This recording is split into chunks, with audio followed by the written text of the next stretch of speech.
Bonjour, j'espère que vous allez tous bien. On se retrouve dans le format habituel des chroniques de Papa Ndé.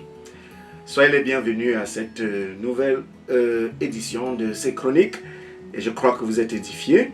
Nous allons parler aujourd'hui d'un sujet aussi important. On parle aujourd'hui des pollueurs de vie. Les pollueurs de vie, c'est notre sujet. Les pollueurs de vie. Dans le cas de ces chroniques, si je parle des pollueurs de vie, ce sont des personnes qui ont une fois été dans la même assemblée avec vous. Une fois vous avez été dans le même groupe à l'église. Une fois ils ont cru et vous serviez le Seigneur ensemble. On ne sait pas bien ce qui s'est passé. Ils ont quitté votre groupe, ils ont quitté votre communauté.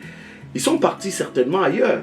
Mais le problème, c'est qu'ils ne se sentent pas à l'aise. Ils ne sont pas du tout contents du fait que vous n'êtes pas parti avec eux. Vous n'êtes pas parti du tout avec eux.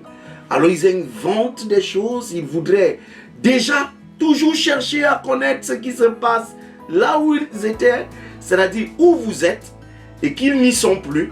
Ils veulent avoir toutes les informations et ils veulent toujours vous convaincre que où vous étiez là, c'est le mauvais endroit, c'est l'endroit où il ne faut pas y être. C'est l'endroit où il se trouve le plus mauvais pasteur. La femme du pasteur est la plus mauvaise personne. C'est le lieu où vous devez à tout prix quitter pour sauver votre vie. Ça, ce sont des pollueurs de vie. Et je me pose bien la question. Vous qui faites ce genre de choses, qu'est-ce que vous gagnez? Satan vous paye combien? Vous pouvez me dire le montant qu'il vous donne pour faire ça? Vous partez d'une église, vous passez tout votre temps à salir cette église, à insulter les dirigeants de cette église, à dire toutes les méchancetés sur, n'est-ce pas, ceux qui y sont restés. Mais si vous êtes parti, vous êtes parti. C'est quoi que vous voulez toujours, n'est-ce pas, avoir toutes les nouvelles de là où vous étiez et montrer comment là où vous étiez, c'est le plus mauvais endroit. Ceux qui sont là-bas ne doivent pas y rester. J'ai dit, Satan vous paye combien pour que vous fassiez ce travail? Il vous paye combien pour faire ce travail? Mes chers amis, dans les chroniques d'aujourd'hui, c'est une forte interrogation parce qu'on se pose bien la question. Si ces gens ne sont pas des agents du diable, ne sont pas minutieusement préparés, entraînés, équipés par Satan pour polluer la vie des gens qui cherchent simplement à vivre la vie chrétienne et à se préparer pour le glorieux et merveilleux retour du Seigneur. Parce que ça ne s'explique pas. Quelqu'un a été avec vous, il est parti, il n'y a pas de souci. Mais qu'il vous laisse tranquille. Ou alors qu'il laisse le nom de son dirigeant, de son ancien dirigeant, et même de ses anciens dirigeants, pour ne pas dire de la femme de son ancien dirigeant, tranquille.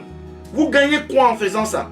Il faut que vous battez comme vous pouvez pour que tous ceux avec qui vous étiez vous suivent. C'est ça gagner, c'est ça gagner les âmes. Et pourtant autour de vous se trouvent des païens. Ça, dans votre famille, dans votre entourage. Donc pour vous gagner une personne, c'est le sorti de l'église où vous étiez avant. Ah ben faisons très très attention.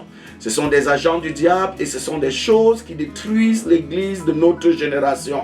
Et c'est pour ça que je voudrais interpeller. Si toi tu as cru au Seigneur et que tu étais avec des frères, n'est-ce pas, avec certaines personnes, des frères et des sœurs, qui ne sont plus avec vous dans la même communauté où vous avez connu le Seigneur, je ne crois pas qu'il faut encore, n'est-ce pas, se laisser ou alors écouter la moindre chose qui sortirait de quelqu'un qui a exprimé sa déloyauté, que cette personne dise quoi que ce soit concernant le milieu où tu te trouves. Parce qu'elle a exprimé, elle a démontré sa déloyauté. C'est pour ça qu'il est très important pour vous qui voulez faire le ciel, de faire attention aux pollueurs d'esprit, à ceux qui injectent dans vos pensées les mauvaises pensées contre ceux qui vous dirigent et ceux qui vous encadrent dans le Seigneur. Pourquoi? Parce que si tu commences à penser mal de ton pasteur, de tes anciens, ou du moins des serviteurs de Dieu dans la communauté où tu te trouves, laisse-moi te dire, tu ne recevras plus rien de Dieu dans cette communauté. Donc fais très très attention des pollueurs d'esprit. C'était les chroniques de Papa Ndé. Nous allons donc terminer ce soir. Et je vous invite, n'est-ce pas, à vous abonner à nos différentes pages, plateformes, pour continuer à nous suivre. Que Dieu vous bénisse et on se reparle la prochaine fois.